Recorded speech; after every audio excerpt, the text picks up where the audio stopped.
Hey, I'm Paul, and in this video, we're going to talk about a really interesting case about the Matabellas, a woman who pretended to be a surgeon in Mexico. She disfigured the faces and bodies of hundreds of women. The case took place in Guadalajara, my city, and when I was a kid, I heard a lot about it. I used to hear my mom talk about it with her friends, and it's a pretty famous story. A couple of people had requested this one, so I hope you like it. Before we get started with the video, as always, I want to thank the channel members for all the support you give me. Channel members is a monthly subscription where you get some benefits, like occasional exclusive content, choosing the video topic, and watching videos a day early. Your support means so much to the channel. Also, YouTube added a new feature where you can donate to a creator or a video. There's a little heart icon that says thanks. You can leave any comment and donate whatever amount you want, but there is a price, so if you can't pay it or just don't want to, that's totally fine. Thank you so much for watching the videos. And if you didn't know, when you like a video, YouTube makes it get recommended to more people. So maybe if you don't have money or you just don't want to give me your money, that's totally fine. But if you like my content, I would really appreciate it if you hit the like button so it gets recommended to more people. Alright, now let's get started. In recent years, cosmetic surgical procedures have increased by 33.3% worldwide. Liposuction was the most common cosmetic surgery in 2021, with over 1.9 million procedures. By the way, it's actually the riskiest cosmetic surgery, with a high mortality rate, and yet it's still the most popular, along with breast augmentation, eyelid surgery, rhinoplasty, and tummy tucks. Since 2020, there has also been a big increase in other cosmetic procedures like Botox and hyaluronic acid injections. But before hyaluronic acid fillers were invented and became so widely popular, individuals used to inject what they thought was collagen, which was often actually baby oil, cooking oil, or even industrial motor oil. This is the case of Miriam Yuki Gaona Padilla, a woman who damaged the physical appearance and health of hundreds of people by performing these kinds of surgical and cosmetic procedures on them. The story takes place in Guadalajara, Jalisco, Mexico. Miriam was a very attractive woman. She was described as a charismatic and cheerful person. She was known for her beauty and her Barbie-like body because she had curves but a very small waist and abdomen. Miriam was born in Sinaloa, but in the early 90s, she moved to Guadalajara, where she started working as a cabaret dancer and in strip clubs. She went by the name Patsy Morelli, but her life as a dancer didn't last long, since she started hanging out with dangerous people. For example, her boyfriend was a drug dealer, which often got her into trouble and made her a lot of enemies. That was the case on one horrific night when Miriam and her longtime boyfriend were suddenly doused with gasoline and then cruelly set on fire. Miriam suffered severe burns on several parts of her body while her boyfriend died. After that, Miriam disappeared from Guadalajara for a few years. No one knows where she was or what she was doing, but when she came back, she was completely transformed. Her skin was very smooth. The burns or scars from the burns had disappeared, and on top of that, she had a great body again, even more voluptuous than before. She had very full lips because she had gotten injections, and she also had medical certifications. She said she went to study plastic surgery at the Autonomous University of Sinaloa, and also took various courses in aesthetic procedures. She opened a medical office where she promised to make all her patients look just like her, like a Barbie doll. Her services included weight loss, wrinkle reduction, breast, butt, and leg augmentation, as well as collagen injections in the face to create cheekbones and plump up lips. She promised immediate results, safe treatments without surgery, and all at a super good price. They say she didn't have set prices. Instead, she charged depending on each person's financial situation. For example, for women and people who didn't have money, she charged 90 pesos per injection, while for others, she charged thousands of pesos. But even so, it was much cheaper than getting surgery with a real surgeon, who would charge around 60,000 pesos for breast implants. And Miriam didn't use implants. These weren't surgeries. They were just injections of this collagen. So the results were immediate. You'd go in, get injected, and walk out with new volume in your lips, breasts, butt, whatever you wanted. And people believed in her because they saw her amazing looks. her Barbie-like body, and she told them that the same products she had been injected with were the ones she used on her patients. She was a well-known doctor in Guadalajara. She had tons of patients, and people from other states would come to see her. Even people from other countries, like the United States, would come all the way to Guadalajara to get her treatments. Her clients weren't just women. There were also men who wanted to lose weight and get a few cosmetic touch-ups, as well as trans people who wanted to change their physical appearance. Since Miriam was so popular, she would also do mini tours in other states, where she would gather several people who wanted to be her patients at a meeting and inject all of them in the same session. It was like a kind of Botox party, or what we would now call a Botox party. The exact number of her patients isn't known, but it's said there could be more than 100,000. She was thriving quite remarkably financially and was highly respected and widely known in the city.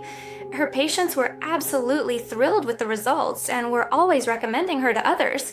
And everything was proceeding wonderfully until the problem started.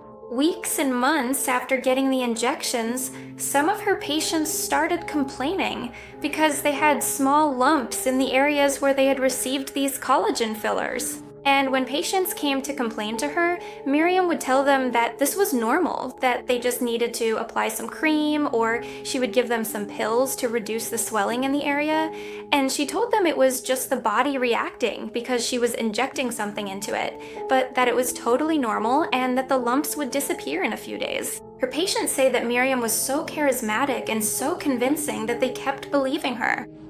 But days later, these lumps would grow, they would bruise, and many people started to get seriously ill. Miriam started getting a lot of complaints. So she told her secretary to say that she was out of the country or out of town so that people couldn't find her. And then there were so many complaints and so many people coming in with these problems that she would disappear for a while or change offices.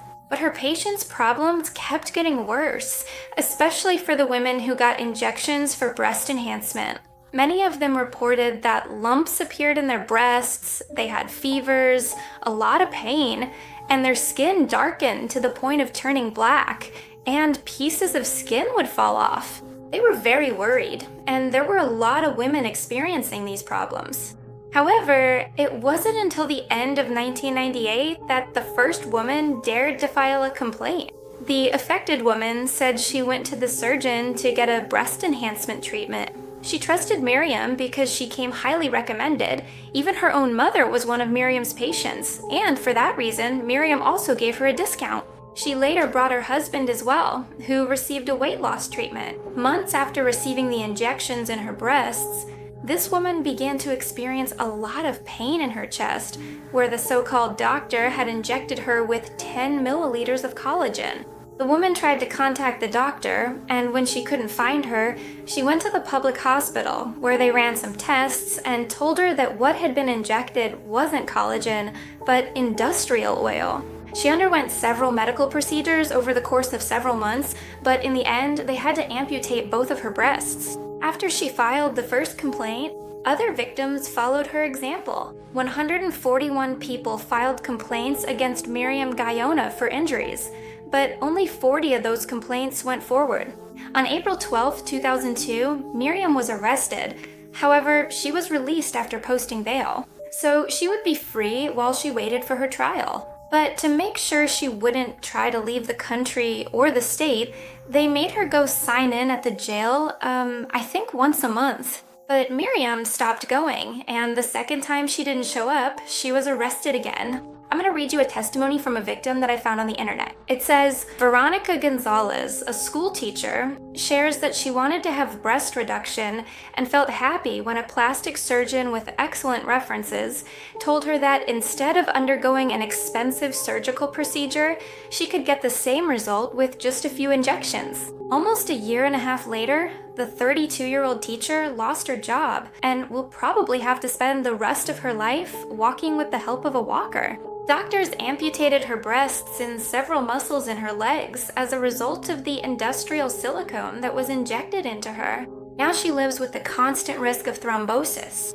Gonzalez became so depressed that she bought a funeral service package and wrote her will. "She didn't just mutilate my body, but also my soul," she said about Guyona.